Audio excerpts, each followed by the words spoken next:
Hey guys, welcome back to Prepping in Progress. I'm Kim. I'm Steve. And today we're going to be talking about canning, but most of all we're going to be testing out the butter that we canned back in October. So we're going to be tasting it and really going over what you need to look for safety when it comes to your home canning. So stay with us.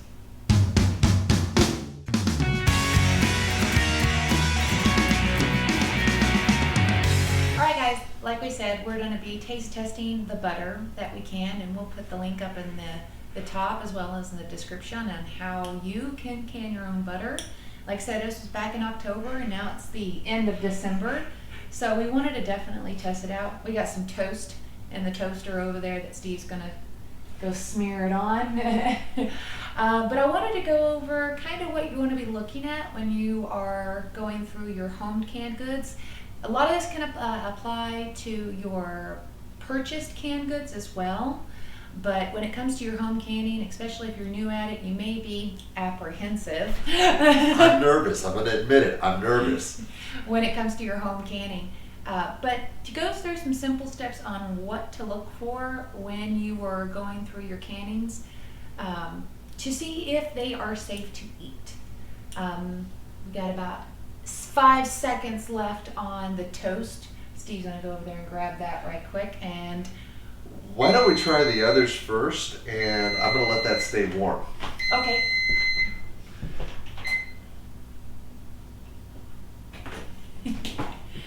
Well, like I said, the biggest thing is start with a visual check of your cans. No matter what it is that you're canning, you want to make sure that you still have a good seal, that there's no bubbling coming up on the seals. You can take your ring off and see if your seal is still proper, but also just doing a nice visual check. So take your ring off, see Yeah. if your seal is still proper. See if it's still good and still holding on. I think so. It's not popping. Nothing looks like it. If the lid doesn't look like it's bulging out in any way, it's No. not popping up and down good. It may not pop up and down if it's under pressure. It may just have a slight dip in the top of it where it is bulging upwards. If that's the case, it is probably under pressure because of bacteria growing, so you want to definitely get rid of that. Do not, if you do have a bulging can, you can save your jars. So, but the biggest thing is if you are unsure if something is compromised and it does have a bulge, open it outside away from the rest of your food, because the botulism can be airborne and contaminate other foods, contaminate your kitchen, and then you'll have to go through and sterilize everything. So if you're unsure about a can, you just want to get rid of the contents of it, take it outside away from your garden, take it away from anywhere any pets, because the pets can get sick off of it as well. But make sure it's outside, away from your food, away from your food prep areas as well, to make sure that that botulism doesn't go on everything. But our seals look good. There's no bulge in our can. Another visual check is look at the contents. Make sure you don't see any bubbles coming up in it, because the bubbles from bacteria and things like that could be creating oxygen bubbles, and so it will look bubbly. It may even look discolored or just not right, and so when in doubt, take it out. But our color on our canned butter is still beautiful. Y'all can see that little bit of ghee at the bottom of it that's a little bit white. That's normal. That's just from it settling down at the bottom and didn't get shook enough before. Sorry. It's all right. That's on me. It didn't get shook enough, and so it may have some of the milk fats, I meant to say, at the very bottom of it. But that's normal, but make sure you don't see any discoloring, any browns, blacks, or moldy colors or anything like that. Same thing with your pears. There's a little few spots from where the skins were, but those are fine, but I don't see any bubbling. It's a little silty, but that's just because we use the same water that we cook them in to jar them in, and so it still has those little fragments of pears. But there's no bubbles, there's no discoloration. The seals are still good. We've got some rust on the top, but there's no deep-seated rust on it. It's fine. It's just pretty much just surface rust. So that one still looks good. We even have some pickles that we did. We did hot pickles. They've got peppers in them. You can see the peppers. So my dad loves hot pickles, so I do these for him, but Steve's going to be testing out my hot pickles. So, but the same thing, make sure it's just surface rust and not deep rust. That's actually going to be letting air in. You want to put it on a plate? I'm going to put it on a plate. I just got nervous. I don't think I'm going to be able to eat the whole pickle. No problem. But like I said, just testing out and looking on the outside, looking for any kind of molding or anything like that on the inside of your jars. And like I said, if you see any of that, take it outside and open it out there, and you can do the rest of your visual checks or even opening the jar while it's out there. But you don't want to have anything that is suspect in around your pantry area or in your cook prep area. So with that being said, I say we're gonna test the butter first because that one is the newest. Okay, I'm good with that. I'm a little, look guys, There's a corgi running through the house.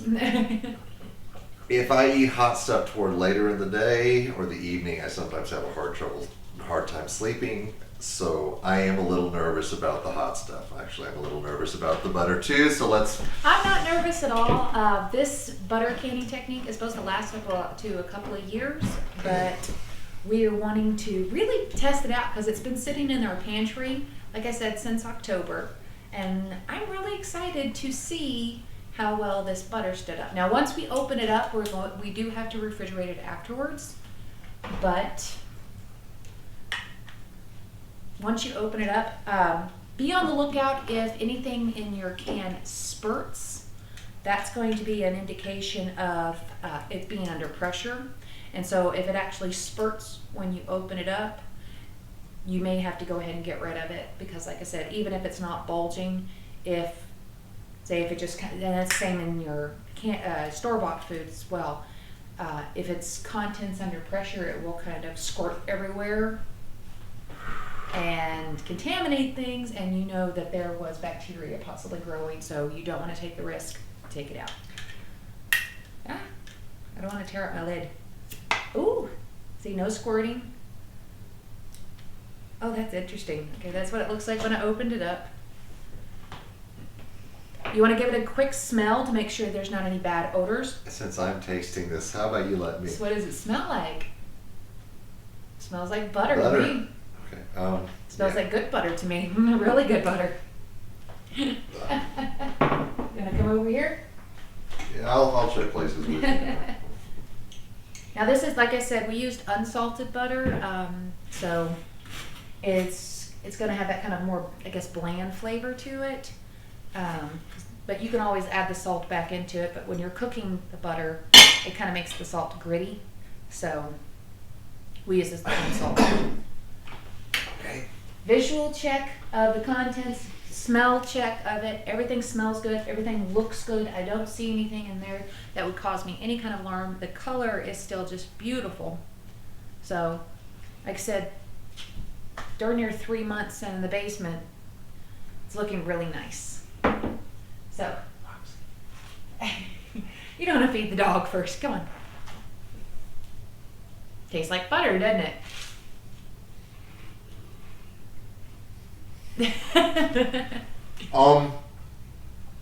Success. We have I'm butter. good with this. We have butter. Yay for success. And like I said, that's one of our newest cans, but these are supposed to last a couple of years down in the basement. So we're gonna put that in the refrigerator since we've opened it up and broke the seal, just like you would normal butter. And we're just gonna use that while we're cooking and things like that from now on. But success. And we're gonna check one jar periodically and just kind of, as we rotate through them, do the same visual checks as we did this one, smelling it, looking at it, and making sure that the seals and everything are holding and the butter is staying good. Good butter? And you were nervous.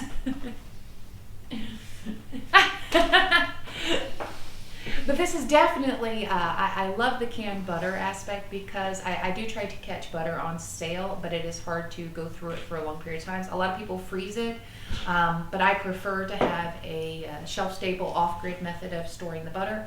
And I really, really enjoyed the canning process of that. Like I said, check out that in the description below. All right, on to the next. I do believe the older, do you want to go with the oldest one? Look, I am scared to death of the hot stuff, so give me something sweet after Give the the hot pears. stuff. Okay, same just like the butter. No. Give me the hot before the okay, sweet. the hot before the sweet. And if it's turned to moonshine, it'll deaden the tongue. Just like before, like I said, you want to do a visual check. And then watch for any spurting when you open it. We're good. Perfectly good. Then after, like I said, make sure you give a smell check. Oh, it smells like good pickles. With a hint of burn. And that's where the little peppers that we grew come in. Is we put those, I don't know if y'all ever used that method, if you like kind of spicier. We jarred whole peppers in with our pickles, and so pickled peppers. And they'll give them a slight heat, but so I'm about to pick a peck of pickled peppers. Well, there we go, it tore off. Make sure you smell it, you visually check it, and like I said, if everything looks good. Looks good. Smells good. And these are cucumbers that we actually grew. Did we do a good job on canning them? I should go get my daughter. She loves pickles. How's the heat? Is it too hot?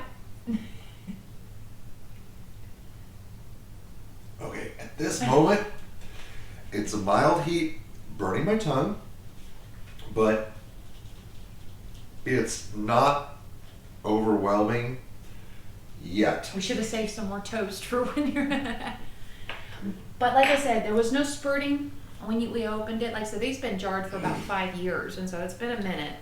But like I said, just making sure that you don't have any mold or any kind of discoloration into your food. And like I said, watching it when you open, so make sure nothing is under pressure and it's just kind of squirting everywhere. So another good jar that we had. So we're gonna put this in the fridge.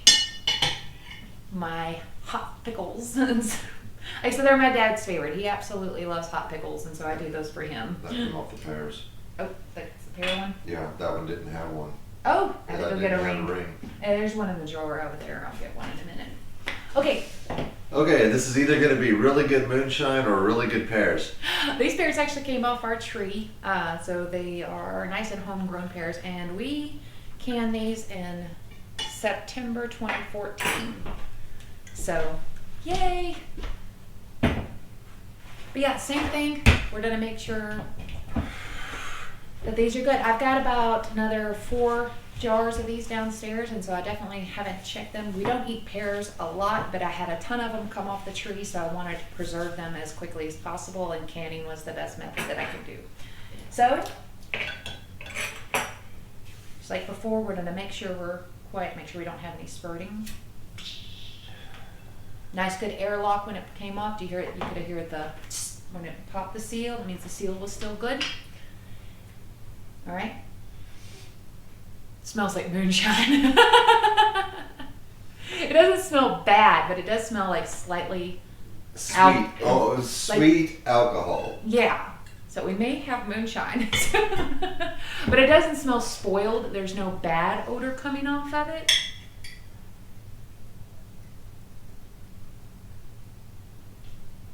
Are you gonna get drunk off my pears?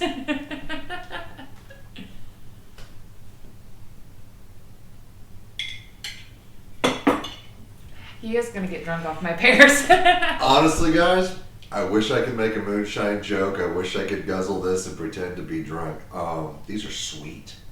These are absolutely positively store-bought sweet pears. So are they good? No alcoholic taste whatsoever. No Just a very sugary. No fuzzy tongue. This. And you were nervous. See, I'm good at canning. Here, take half of Oh, one. I hate pears though. No, all right, just put it on your tongue. All right, it is alcoholic. Oh, that is really sweet. It's got a lot of sugary taste to it. I don't care for the taste of pears. I do them for my family because they all like pears. And so, the juice tastes good. Sugar water. White lightning. Okay, I can't. It's. Oh wow. Sugar water. Sugary sweet pear water. Oh my. That's a nice little treat for the kids. Okay, so I'm gonna do those over ice cream or something. these go downstairs to my fridge. The dad fridge do not touch. The biggest thing I want y'all to come away with is just because something's been stored for a long period of time doesn't mean that they're necessarily gone bad. But you do need to regularly check your home canning goods. You may have just 1 in 100 that go bad, but that one could contaminate a lot of things and make your family very sick if you're not diligent in really looking for the signs of contamination in your home canning. So I hope this helps for y'all not to be scared to get into your kind of older canned goods, but definitely make sure you're rotating them quicker because, like I said, the pears we've had for 5 years now, and we just don't eat them very often, and so they've just kind of been sitting down there. But we do need to rotate through them because the longer you do have them, the nutritional quality does go down past the best buy date on most canned goods. Same thing with home canning, is the nutritional value is going to slowly degrade over time. So we want to definitely get these rotated quicker than what we have been, but they still taste delicious. They're a nice little sweet treat. Yes. Look, I know you're a good cook. I have faith in your canning abilities and your cooking abilities. Weird things happen. They do. They happen to do the best canners that I know out there. I've had where just something didn't seal properly, or bad rust got in there, or it just had the most microscopic hole where bacteria Or could get in. something didn't quite get killed off Or something- in the process. Something was contaminated before it went in. A million things can go wrong with your canning, but the signs and symptoms are there if you keep an eye out when you're opening them up to look for and to make sure you're keeping your family safe. Because in an SHTF type situation, you're looking at really bad sickness running through people if you're feeding them contaminated food. So looking for the signs and symptoms for them. This is the hot peppers that I grew. Yes, they are. They're the ones you and Dad grew, and you have the cucumbers that y'all Yeah. grew. Yeah, those all came out of I the didn't, garden. I didn't recognize the hot peppers at first. Yeah, they all came out of the garden. And so, And I'm sorry, but that was one of my fears on this one, was that, you know, sometimes when a hot pepper sits in for a long time, it gets hotter and hotter. yes, you should try the jar of actual just full peppers. I'm good. I'm good. But yeah, just I want y'all guys to keep your family safe and knowing the signs and symptoms to look for when you're opening up your home canned goods. And so don't be afraid to get out there and start canning a multitude of different things and all the different methods there are. It's a great way to save money in the long term, to being able to grow your own food and to save money on store-bought stuff to keep them for the long term. So I'm looking forward to coming back in, say, another 6 months to a year to show y'all hopefully another jar of this opened up after a long period of time. So that's the plan anyways. So just to kind of see the progress and see how well it's holding up and the flavor and everything. So I hope this helps you guys to have nice confidence when opening up jars and not being scared to do it. So it's definitely helped me, and I think I'm going to give these to the kids and let them just Go to it on the jars of pears, because like I said, we got a few more downstairs and I think that'll be fun. Get that over some ice cream or something. It'd be delicious. So, all right, guys, thank y'all so much for watching. Tell me if y'all have had any other signs that something has gone wrong in your canning, or what's the oldest thing you've ever opened up, I guess. That'd be interesting. All right, guys, I hope this was entertaining and educational at the same time. So join us again and go open up your cans and see what you got. There you go. We'll see you next time. All right, bye, guys.